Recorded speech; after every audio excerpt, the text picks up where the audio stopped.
After I'd pushed my wife to the pinnacle of success, making her a bona fide tycoon, I didn't get the fairy tale wedding we talked about. Instead, I got the news that she was pregnant with her old flame's child. Does it really matter whose kid it is? Chloe had said, a dismissive wave of her hand. It'll have your last name. It'll carry on the Miller family line, won't it? That's enough. Her betrayal didn't make me angry, not anymore. I'm an agent for the system. The only reason I hadn't left was because any wishes I'd made, any realities I'd shaped for her, would be revoked the moment I departed. I stayed for her. When my mission progress hit 30%, I wished for her company, Anderson Solutions, to go public for money to pour in. At 70%, I wished for her mother, who was fading fast, to have a long and healthy life. When a mission was complete, I wished away the brain tumor that was killing Chloe, restoring her to perfect health. She thought my lack of resistance meant I'd finally learned my place. She promised to put me in charge of a subsidiary, even offered to have a baby with me, another one eventually, but she didn't know my contract was ending. I was leaving. It was early evening when Chloe, that's my wife, Chloe Anderson, finally came home. She tossed her designer bag onto the marble entryway table and called out, "Ethan, honey, come give me a shoulder rub. Being pregnant is exhausting." Any other time, I would have rushed over, ready to cater to her every whim. But not this time. I didn't say a word. After all, the baby wasn't mine. Ever since Liam Walker, her college sweetheart, had returned to the States a year ago, she hadn't let me touch her. And just recently, I'd found out she was 3 months pregnant. She'd admitted, bold as brass, that it was Liam's. She actually expected me to be understanding, to welcome this. She used to at least try to hide her meetings with Liam. Now, she brought him into our home, right in front of me. I watched him follow Chloe in, his arm already possessively around her waist. I said nothing, did nothing. My uncharacteristic silence made Chloe's face tighten. Just as she was about to snap, Liam stepped in, all smooth charm, and started massaging her shoulders. "He's probably tired from work, Chloe. I got this." He even shot me a smug, knowing smile. I looked away, pretending not to see. Liam shrugged, unbothered. Chloe, however, flushed with anger. "Tired from what? All he does is shuffle papers all day." Her voice rose. "Since the IPO, I've been working myself to the bone. What has he contributed? If he hadn't gotten lucky marrying me, he'd never have seen the inside of a house like this in his life. Living a high life off me, and not a shred of gratitude. Just petty and thin-skinned." Listening to her tear me down, I finally looked up, my gaze cold. She was pregnant with another man's child. The fact I hadn't already walked out, or worse, was me being more than generous. And she expected me to bow and scrape, especially when her entire empire was built on my sacrifices. As an agent of the system, completing my assignment with Chloe was supposed to grant me 3 powerful fulfillments. If I'd taken those rewards back to my original reality, I'd have had endless wealth, a life of ease. But when I hit 30% progress and got my first fulfillment, I saw her, usually so cool and aloof, cry like a lost child. "Anderson Solutions is the only thing my dad left me," she'd sobbed. "And I'm failing." That day, my resolve softened. The system warned me repeatedly. If I left, any fulfillments I activated in this world would vanish. Still, I used that first one to make her company a success, to ensure her path was smooth. Now, she was the powerful businesswoman everyone envied. And even though she knew exactly who I was, what I'd done, what I'd given up, she still treated me like a stain on her perfect life, something to be despised. The love I'd poured everything into had become a cruel joke. When they settled on the sofa, too close for comfort, I got up and moved to a chair across the room. Liam was whispering in Chloe's ear, making her laugh, that light, airy sound that used to be for me. Her whole body shook with amusement. Before Liam had even kneaded her shoulders for a full minute, she grabbed his hand, her voice dripping with concern. "Liam, you must be tired too after your day. Let me give you back a rub." He immediately settled back, lapping up the attention from the CEO. Not even a minute, and she was worried about him. I cooked elaborate meals for her every single day, varying the menu to keep her interested. I'd even brought warm foot baths to her and her mother, waited on them hand and foot. Not once did I get a thank you, not even a pleasant look, just constant criticism, complaints that I wasn't good enough, that I should take classes to be a professional caregiver. I used to think she just didn't know how to show affection. Turns out, she just never considered me human enough to deserve it. I closed my book and stood up to go to my room. Chloe glanced at me, a sneer tugging at her lips. "It's 6 o'clock. Aren't you going to make dinner? We're starving." My voice was flat. "I ordered takeout through an app. Help yourselves." It was the first time I'd ever contradicted her in front of someone else. Her eyes blazed. Getting bold, are we? Bad enough, I have to support a grown man. Now you won't even do chores. The air crackled. Liam, ever the peacemaker when it suited him, quickly intervened, touching Chloe's arm. He's just feeling a little hurt, Chloe.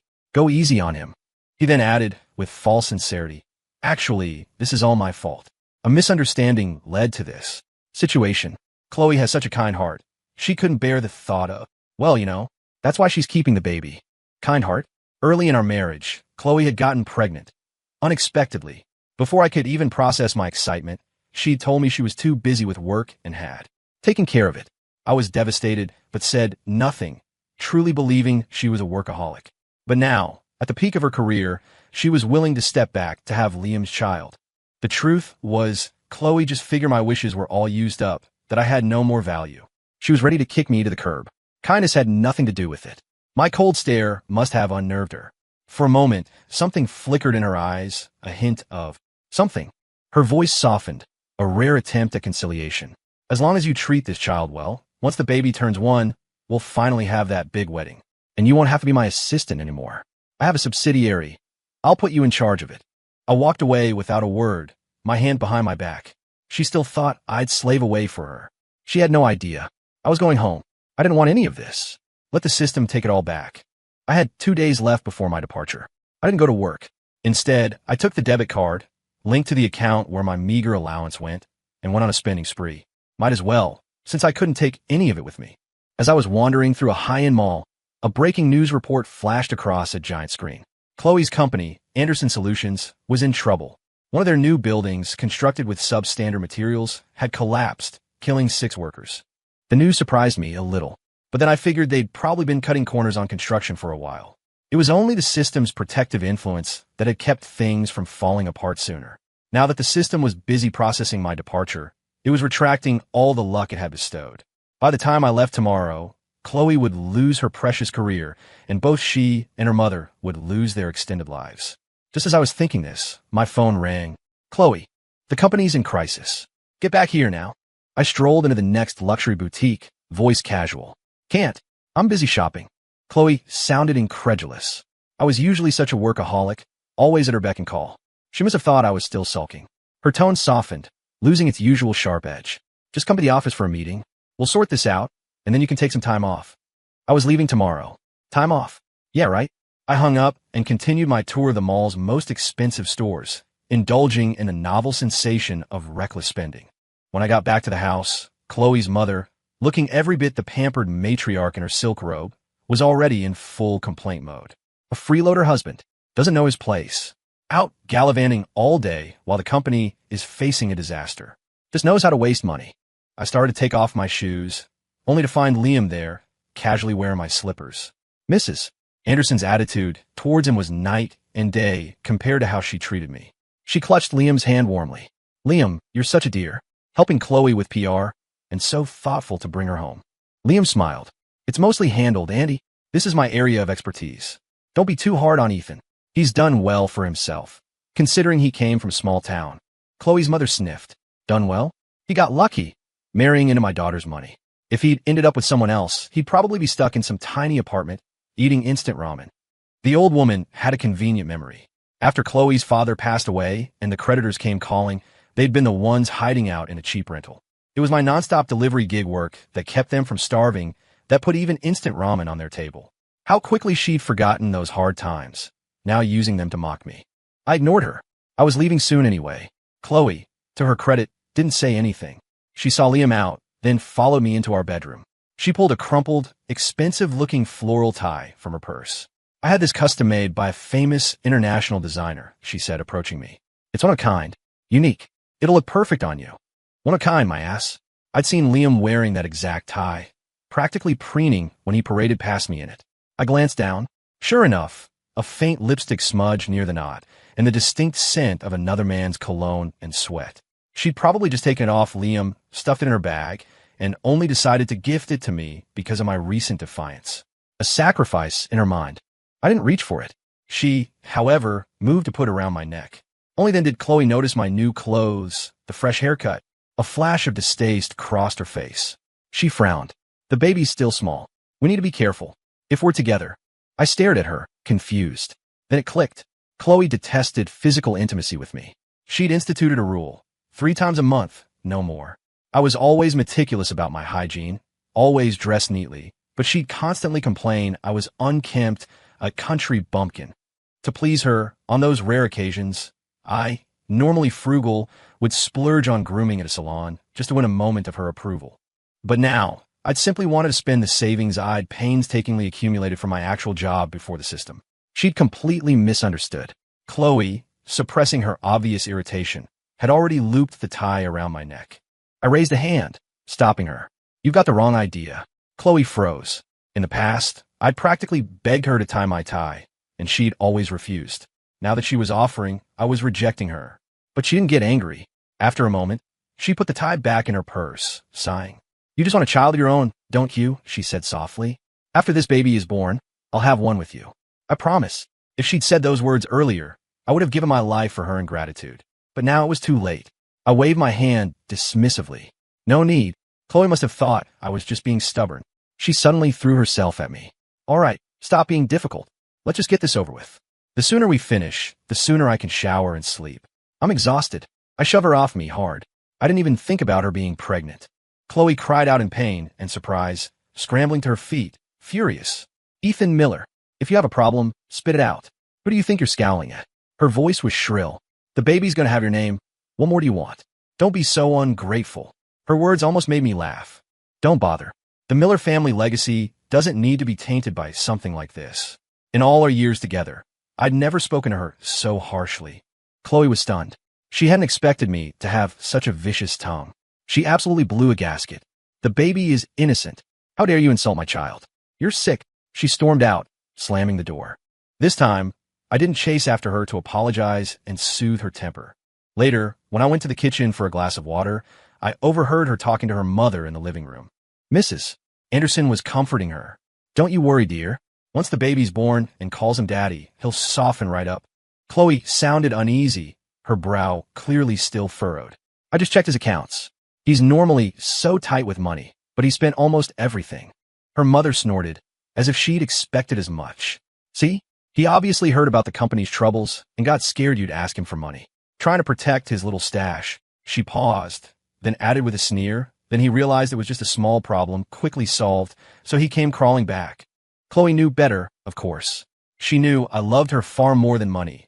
Otherwise, I wouldn't have used all 3 fulfillments on her. She defended me, her voice firm. "No, that's not it. He stuck by me when I was at my absolute lowest. He gave me every penny he had. He wouldn't be trying to hide money from me now. He's probably just incredibly hurt, letting off steam." Her mother, oblivious to the truth of the system, just scoffed. "Oh, you're too soft on him. What man doesn't hand over his paycheck after getting married?" Chloe put her arm around her mother, her expression softening as she recalled the past. "But Mom, when you had that car accident and I was overwhelmed with the company, he was the one who took care of everything. He nursed you day and night. No one else would have done that." But Mrs. Anderson just looked exasperated. "Silly girl. He was just doing what a kept husband should do. Anyone else in his position would have done even better. Listen to me. You're pregnant with Liam's child. Divorce Ethan as soon as possible. With Liam to help you manage the company, your life will be much easier. Unlike that useless freeloader. All he's good for is laundry and cooking. Absolutely spineless. No ambition at all." Hearing this, Chloe, surprisingly, didn't agree. For the first time, she looked coldly at her beloved mother. "Mom, I am not divorcing him. And don't bring it up again." Of course, Chloe couldn't afford to divorce me. She was terrified that if I left, she'd lose everything. Her mother was about to say more when her eyes caught sight of me in the doorway. She let out a disdainful little laugh. "Now he's taken to eavesdropping. People from his background are always so uncouth." Chloe, embarrassed at being caught, tugged her mother's arm. "Mom, please." "Warren, Mrs. Anderson reined it in slightly, but still looked down her nose at me. "Why haven't you brought me my nightly warm milk yet?" In the past, I'd meticulously catered to their every whim, primarily because Chloe was so cold and proud. To make her love me, I'd been completely subservient, like a servant. Later, when her mother had the car accident and ended up in a vegetative state, Chloe had collapsed in my arms, sobbing uncontrollably. I'd used the fulfillment to wish her mother a long life. Mrs. Anderson had opened her eyes. Her injuries healed with astonishing speed. Even old ailments vanished. I thought she'd be grateful I saved her mother. Thought they'd treat me better. Instead, both she and Chloe looked down on me even more. So why would I fetch her anything now? I wasn't a masochist. I was scrolling TikTok on my phone. Busy, I said, not looking up. Mrs. Anderson was about to erupt. Chloe stopped her, then walked over to me. Actually, we haven't had a proper meal together in ages. I've booked a table at that new French place, a candlelight dinner. Just for you. I didn't respond. Just then, her phone buzzed. It was Liam. Her eyes lit up, but she deliberately affected a cool tone. I have some urgent work. I need to step out. Don't forget our reservation. Without waiting for my reply, she adorned herself with jewelry and practically skipped out the door, clearly anticipating a romantic evening with Liam. The moment she left, Mrs. Anderson settled onto the sofa, arms crossed, and switched on the TV. I'm hungry. Go make me a late-night snack. Let's start with that beef Wellington you make. The dish was incredibly complex, requiring a ton of ingredients and at least 4 hours of cooking time. When I was desperately in love with Chloe, I'd ignored her mother's unreasonable demands, obeyed her every command, even painstakingly learned to cook gourmet dishes. Now, she could starve. I'm too useless to make that, I said, turning back to my room to play some video games. Ask your precious son-in-law-to-be. Mrs. Anderson's face turned crimson with rage. After a moment, her expression shifted to smug satisfaction. Fine. You won't be arrogant for long. Once Chloe and Liam get married, you'll be completely useless. Then, the company can expand nationally, even globally. The gap between you two will only get wider and wider. I was speechless, still trying to matchmake them, oblivious that her own life was on a countdown. I didn't go to the restaurant. Chloe didn't contact me either until 2 in the morning. So sorry, her text read. I wasn't feeling well, had a rest at the hospital for a bit. Let's do lunch tomorrow noon. Whether we met or not was entirely her decision. I certainly hadn't agreed to anything. I was about to put my phone down when a picture message came through. From Liam. Chloe, face flushed, was fast asleep beside Liam. Her lingerie was carelessly piled on a nearby chair. I recognized the room's layout. Chloe had posted selfies from this very room countless times. The earliest one was from 3 years ago, before her first tumor. So, she'd been betraying me even back then. I knew Liam sent it to provoke me. I ignored it and went to sleep. Around noon, Chloe called over a dozen times. I didn't answer, just silenced my phone and rolled over. I was drifting in a hazy state of sleep when my bedroom door was kicked open. Chloe ripped the covers off me, her voice tight with fury. Ethan Miller, why did you stand me up? She was practically shaking. Do you know how long I waited for you at that restaurant? 16 minutes and 9 seconds. Do you have any idea how valuable my time is? I sat up, rubbing my eyes. I stood her up once, and she was ready to tear the roof off. She stood me up countless times. Liam had followed her in. His eyes swept over me, filled with nothing but contempt. Chloe, this husband of yours is a real piece of work. How could he leave a woman waiting like that? You should divorce him. I'm far more reliable, and I can actually help you run the company. At least I'm not some lazy slob lying around the house all day. He finished with a self-satisfied smirk. He clearly expected Chloe to side with him. But Chloe's expression flickered. She remembered when her first brain tumor was diagnosed. Liam hadn't hesitated to abandon her, fleeing overseas and cutting off all contact. It was me who had stayed by her side, cared for her through the nights, me who had ultimately saved her life. Her anger deflated instantly. For the first time, she actually apologized to me. Okay, fine. Let's call it even for me, canceling last night. I won't hold it against you. Since everyone's here today, let's all go out for a meal. Liam looked surprised for a moment, but then waved a magnanimous hand. Sure, why not? This one's on me. Suddenly, a notification pinged in my mind. The system. Respected host, the departure channel is now open. You may return to your original world at any time. I smiled, a genuine smile for the first time in what felt like ages, and climbed out of bed. No need. You three enjoy your meal. I'm going home. Liam blinked, then chuckled. Isn't this your home? He didn't understand, but Chloe did. She knew exactly what going home meant. She stared at me, aghast. Don't be ridiculous, Ethan. You worked so hard to win me over. You used all your mission rewards on me, on us. If you stay here, you'll have more wealth than you can ever spend. I cut her off with a raised hand. A word of advice, I said, my tone deceptively mild. Instead of wasting your breath here, you should probably start thinking about damage control. When I leave, everything the system granted you will be revoked. You're on your own. Chloe scoffed, crossing her arms, her face a mask of condescension. Trying to scare me? Do you think I'm as gullible as I was back then? Unlike then, now she had everything. I, on the other hand, would be nothing without her, or so she thought. Liam didn't quite grasp the full conversation, but still chimed in with a derisive laugh. They say kids from poor families mature early, but you're so childish, Ethan. Chloe, are you sure you want to spend your life with someone this immature? As he spoke, Liam's phone rang. He answered it. His face went white. Chloe, he stammered. All our corporate partners are pulling out. They've canceled all contracts, and the IRS is launching a full audit. There are massive tax discrepancies. In an instant, Anderson Solutions was bankrupt. Chloe was personally liable for billions. Before she could even react, her own phone shrilled. It was the hospital. Is this Ms. Chloe Anderson? Your mother has suddenly lost consciousness. She's in a vegetative state. We need you to come in immediately to sign consent forms for emergency procedures. Chloe was dumbstruck. It finally hit her. I wasn't bluffing. I was really leaving. She lunged forward, grabbing my arm, her voice desperate. Ethan, husband, please don't be impulsive. Whatever the problem is, we can sit down. We can talk it through, can't we? I shook her hand off, a cold smile on my face. No need to panic just yet. The next thing to be reclaimed is your life. The next moment, before Chloe could utter another word, I stepped into the shimmering portal. Chloe watched me, her eyes growing strangely intense. You're really going? I didn't answer, just kept moving toward the portal. She let out a long, heavy sigh. I didn't want it to come to this, Ethan, but you forced my hand. Her voice was low, chilling. Did you think I had no defenses? No contingency plan? This whole situation. I know I wronged you, she continued, her tone shifting, becoming almost pitying. But ask yourself, honestly, you were a nobody. Do you really think someone like you deserve a woman as exceptional as me? Her voice hardened again. Did you think I didn't want to have your child? I just didn't want to sully my family's superior genetic line.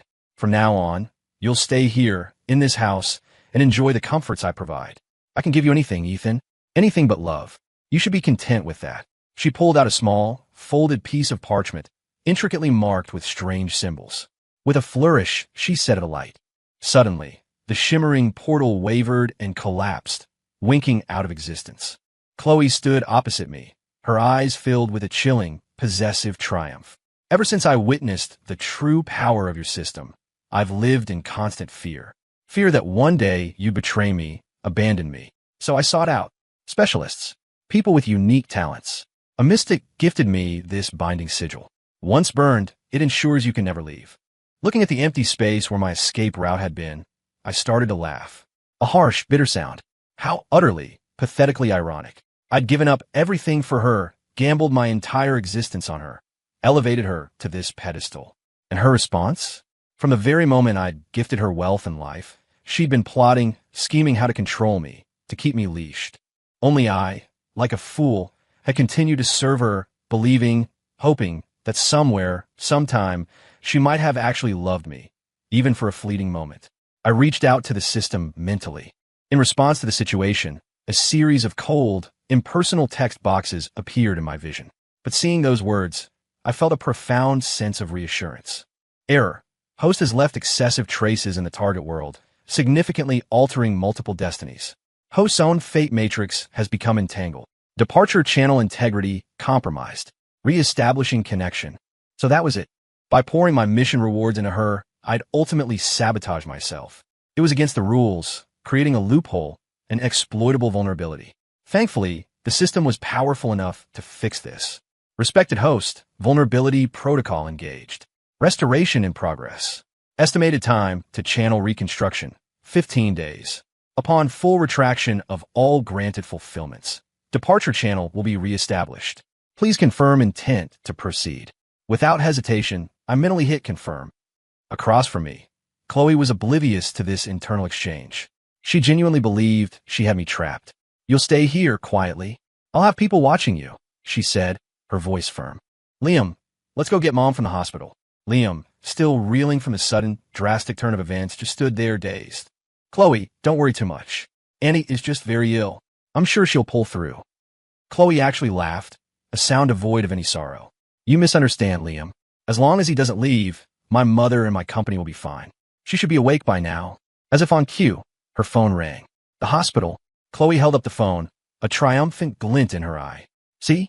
The hospital, calling with good news. She answered, and before the person on the other end could speak, she said briskly, Don't worry, I'm on my way. I'll be there to bring her home shortly. After the earlier scare, She'd already concocted a plausible explanation for the doctors regarding a patient's sudden, miraculous recovery. But just as she was basking in her perceived control, the doctor's voice came through, stern, urgent, and laced with anger. Chloe stared at me, her face contorting in panic and disbelief. "You didn't leave. You're still here. Why is this happening to my mother? Tell me." She was rooted to the spot, utterly unraveling. I remained silent. It was Liam who finally managed to pull her towards the hospital, Chloe insisting I come along. The light above the operating room was still on. Chloe, in a daze, signed whatever papers were thrust at her. The surgical team rushed back to work. The longer they waited, the more frantic Chloe became. Finally, she sank to her knees before me, her voice raw with desperation. "Ethan, I swear, I know I was wrong.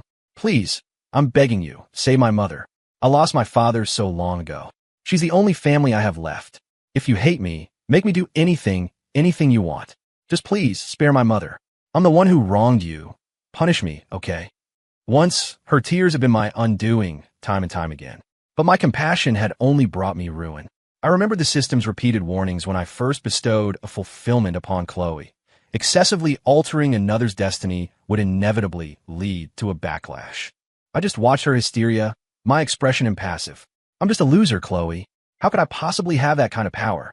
She cried harder, on the verge of hurting herself. Onlookers started to stare, thinking she was unhinged. Even Liam couldn't understand what was going on. "Chloe, please, don't get so upset. Think about the baby." Chloe remained on her knees, refusing to get up, looking as if she might start slapping herself if I didn't agree. Just then, the light above the operating room door went out. A surgeon emerged, his face grim. He sighed heavily. "We did everything we could. I'm so sorry for your loss." Chloe's mother was dead, a far more severe outcome than the previous vegetative state. But this, I suppose, was the price for the extra years she'd lived. Chloe lunged at me, screaming incoherently, before finally collapsing into Liam's arms. She lay unconscious in a hospital bed. Liam, the great love she'd yearned for, seemed primarily concerned with the status of the baby, barely glancing at Chloe herself. He let the nurses attend to her, showing more interest in hiring a private nurse than lifting a finger himself. When Chloe slowly opened her eyes, he rushed to her side, all feigned concern. "Chloe, you fainted. You scare me half to death. I've been here with you for 3 hours, waiting for you to wake up." He prattled on, listing all the minor things he'd supposedly done for her. Chloe, deeply moved, reached for his hand. "If you hadn't left all those years ago," she whispered, tears welling, "I would never have married Ethan." Liam was her unforgettable first love, her childhood sweetheart. They'd grown up together, practically engaged from a young age, destined for the altar. But after Chloe's family business imploded and her father, hounded by debt, took his own life, the Andersons had fallen from grace. Former allies turned on them. Even Liam's family broke off the engagement, and Liam himself was whisked overseas overnight, without so much as a goodbye. Buffeted by one blow after another, Chloe had spiraled, with only me by her side. I was the one who'd helped her rebuild, putting her back on the path to success. Once Anderson Solutions was thriving again, the well-wishers and opportunists flocked back. That's when Liam had mysteriously reappeared, claiming his family had forced him to leave back then. By that time, Chloe and I were already together. From their hushed conversations I'd pieced together, Liam had apparently told her he didn't mind being her other man. So, for years, they'd carried on a secret affair behind my back, until she was diagnosed with brain cancer. The man who'd sworn eternal love vanished again. Liam's most recent return was a year ago. His excuse this time? He'd been mugged, knocked unconscious, and somehow ended up involuntarily abroad. Now, clutching her hand, Liam looked suitably ashamed. It was my fault. I wasn't strong enough. My family pressured me, and I couldn't go against my parents. But I promise, Chloe, I'll never let you down again. Never. Chloe lay in bed, tears streaming down her face as she looked at him. But her eyes held no gondom, only an immeasurable sadness. "I understand, Liam. If you truly hadn't wanted to go, no one could have forced you. Besides," she added, her voice flat, "even if you were gone, you could have contacted me. You never did." She pulled her hand away from his. Looking at his stunned expression, she said, "That's why I'll have your baby, Liam, but I will never marry you." Liam's smile was tough. "Everyone makes mistakes, Chloe. Can't you give me one more chance? I swear I'll make up for everything I put you through." Chloe's face was cold. "We'll see how you behave." I hadn't intended to enter the room, but a doctor, knowing I was Chloe's husband, insisted I come in. The moment Chloe saw me, her eyes filled with resentment. My mother is dead. Are you satisfied now? Her voice was venomous. You're so cold-blooded, Ethan. I've had enough of you. Let's get a divorce. I shrugged, spreading my hands. Fine by me. At this point, it was a choice between divorce and widowhood for her, really. The doctor, holding a chart, hesitated. Seeing my nod, he spoke directly. Ms. Anderson, I'm afraid the news isn't good. Your brain cancer has returned, and it's in its late stages. The cancer cells are spreading very rapidly. At most, you have about 2 weeks. He paused. With our current facilities, there's very little effective treatment we can offer. In truth, no one could save her. The cancer had reappeared with terrifying speed, already metastasized. Not even a miracle worker could help now. The atmosphere in the room froze. Everyone was stunned. Liam shot to his feet. Doctor, what about the baby? Her baby? The doctor adjusted his glasses, his tone unsympathetic. The mother isn't going to survive. There's no chance for the child. I had expected this. The system, in its process of repairing the loophole, was systematically retracting everything. Years ago, when I completed my mission, I could have left. But then Chloe had suddenly fallen ill. I couldn't bear the thought of her dying so young, and I truly loved her then. So, I'd used my final, most powerful fulfillment on her. Now, her situation was even worse. There wasn't even a sliver of hope for a rescue. Chloe stared blankly for a moment, the anger gone from her face. Tears welled in her eyes as she looked at me. You're really leaving, aren't you? You're going to take it all back. Her voice was a choked whisper, including my life. I didn't speak. The answer was obvious. Liam, however, couldn't accept this sudden, catastrophic shift. His face hardened as he glared at me. Ethan, you don't need to play these kinds of games. You just bribed this doctor, didn't you? Trying to scare us? Do us a favor. If you're going to fake something, at least do your research and make it convincing. A thought seemed to strike Liam, and his expression filled with disdain. Just a little while ago, I took her for a full physical. She was perfectly healthy. Even if she did get brain cancer, it wouldn't suddenly be terminal. And even late stage usually means 3 to 6 months, not 2 weeks. And that company collapse story sounds pretty far-fetched now, too. The issues with that shoddy construction were supposedly resolved ages ago. How does a massive corporation just go bankrupt overnight? He turned to Chloe. Chloe, this is all a setup. He hired these people. Don't believe a word of it. Liam's deductions weren't entirely illogical, but he'd overlooked one crucial factor, the existence of something as reality-bending as the system. I remained silent. The doctor, however, was incensed. Mr. Walker, if you don't believe me, feel free to seek a second opinion at any other hospital. I assure you, the diagnosis will be the same. Of course, Liam didn't believe it. He dragged Chloe to several other major hospitals for tests. Meanwhile, all of Chloe's assets were frozen. Fortunately for me, she'd been wary enough back then to insist on a prenuptial agreement. In all our years of marriage, she'd never given me a dime of her actual wealth. As a result, the small condo I'd managed to buy with my own savings was safe. Chloe, with nowhere else to go, had her things moved into my place. When I got home, Liam and Chloe were in the middle of a blazing argument. I really thought you turned your life around, Liam was yelling. But you're still as useless as ever. The company's gone, the baby's not going to make it. The suddenness of Liam's transformation caught Chloe completely off guard. Disappointment washed over her face. You were the one who ditched me first. Then, when you saw I had money, you came crawling back, saying you'd even be my mistress if I wanted. Now that there's nothing left to gain, you're insulting me? You're pathetic, Liam. Get out. Get out right now. I don't want to see your face ever again. Chloe was rubbing her temples, clearly stressed. A string of bad luck, her mother's recent death. She was at her breaking point. But Liam's skin was incredibly thick. Chloe's angry words didn't faze him. He sat down on my sofa as if he owned the place. You want me to leave? Fine. But first, you have to return all the gifts I gave you and reimburse me for all the meals I paid for, your hospital visits, the moving expenses. He started pulling out receipts and invoices. Every penny. Many of the receipts were for dinners they'd had together or with others, yet all billed to Chloe's accounts or expenses he was now attributing to her. When Liam dramatically slapped down a bill for an astronomical sum, Chloe's already frail frame seemed to shrink even further. The break between them was complete, and Chloe looked utterly devastated. The man I cherished as my first love for all these years was actually this kind of person. You make me sick. Being insulted didn't bother Liam. He almost seemed to take pride in it. I was just trying to help my family's business. My methods might have been a bit ruthless, but when it comes to ruthlessness, How can I possibly compare to you, the master manipulator? You devoured Ethan, squeezed him dry, and were all set to kick him to the curb. I was just following your example. Chloe's chest heaved with rage. For years, Liam had exploited her connections, leveraging her status for his own gain. And now, not only was he showing no gratitude, he was abandoning her again at her lowest point and demanding repayment for every shared expense. Only now, in this moment of stark betrayal, did she finally understand how I must have felt. I'm nothing like you, you parasite. You're the one who came sniffing around like a dog, wagging your tail at my feet, not once but twice. Seeing you grovel like that, the money was worth it. Consider it payment for your dog food. Chloe's words were like daggers. Even someone as shameless as Liam couldn't take it. He raised his hand and slapped her hard across the face. It was only then, as his hand recoiled, that he noticed me standing in the open doorway.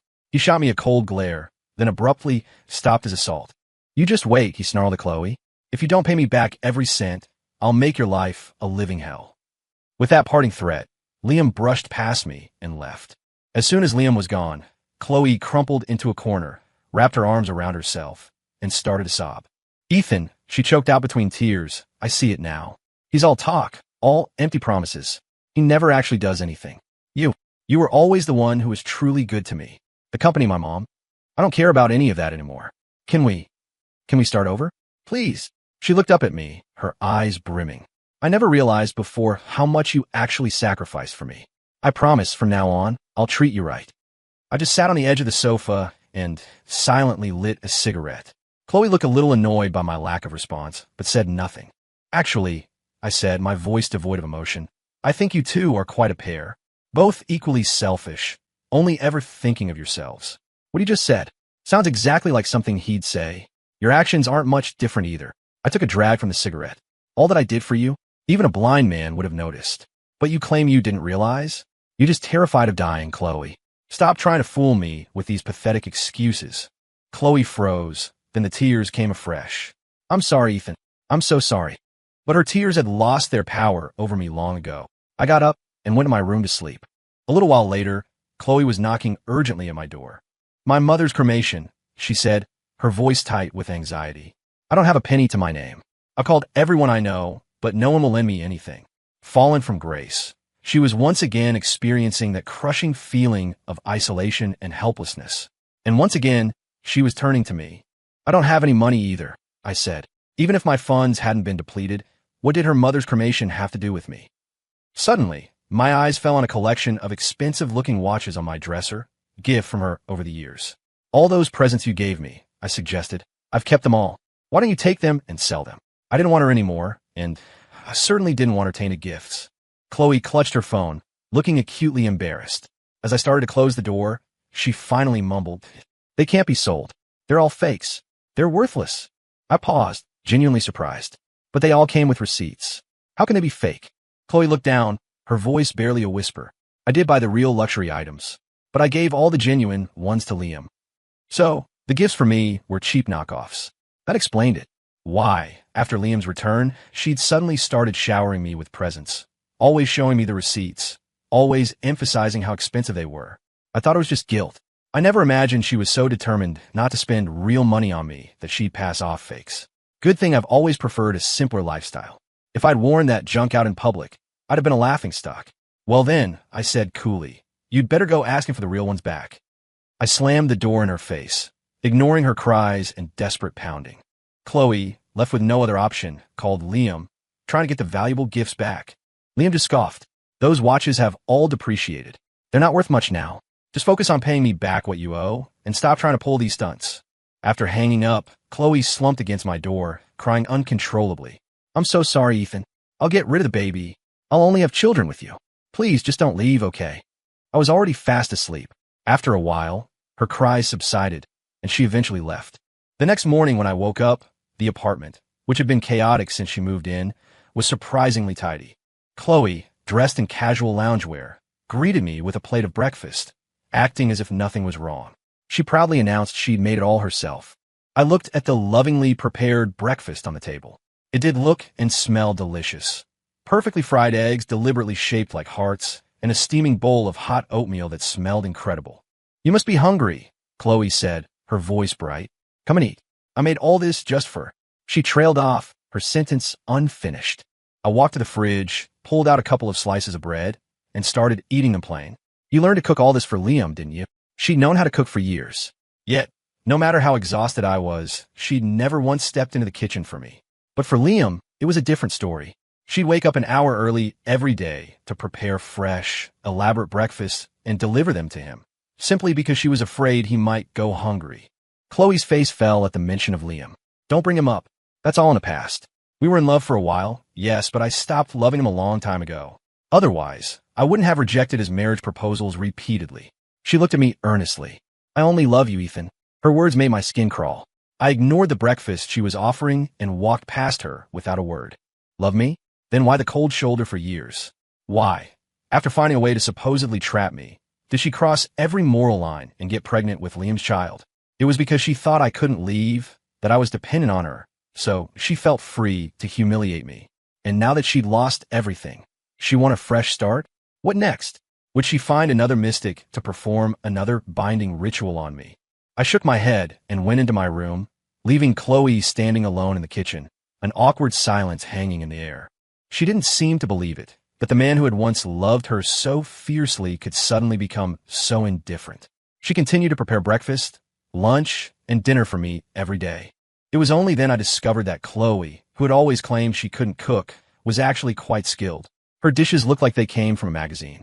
I hadn't been allowed to eat her cooking before. Now, I had no desire to. Thanks to Chloe's reluctance to publicly acknowledge our relationship in any meaningful way, she was now hounded by creditors, while I remained largely untouched. My departure was imminent. I'd lived in this world for nearly 10 years, my entire existence revolving around Chloe. I hadn't even made any real friends. I simply waited for the clock to run out. Chloe's health deteriorated rapidly. She grew increasingly panicked. Besides her various attempts to please me, she'd reminisce about our past, then try to paint rosy pictures of a future together. Once these hard times are over, she'd say, her voice weak but hopeful, we'll start again. We'll build a beautiful family. I looked at her, my expression cold. You said that before. You said once the company went public, we'd have a wedding of the century, announce our happiness to the world. What I got instead was a dagger of betrayal. Did she really think I'd fall for her empty promises again? Her words were always just words, fleeting and insincere, never fulfilled. She'd said that after the IPO, she'd make the money, and I could relax at home and enjoy life. I hadn't taken it seriously, but after her success, I became the despised, kept man. Her mother, her friends, everyone mocked me, openly or behind my back. She'd offer a few token words of defense in public, but never made any real effort to stop them. She let them humiliate me. Eventually, she joined them, looking down on me too, hating me so much that she wouldn't even keep our child. Chloe lowered her head, silent. The 15-day countdown was over. She seemed to have finally given up all hope, lying listlessly on the sofa. A shimmering portal materialized in the air before me. The way home. I started to walk towards it. Chloe's eyes snapped open. She looked at me, pure terror on her face. Please, don't go. I don't want to die. Her voice was a desperate, ragged plea. I just made a mistake. Why can't you forgive me like you always used to? I ignored her heart-wrenching screams and stepped through. The moment I vanished, her body slumped to the floor, lifeless. Everything had returned to its original point.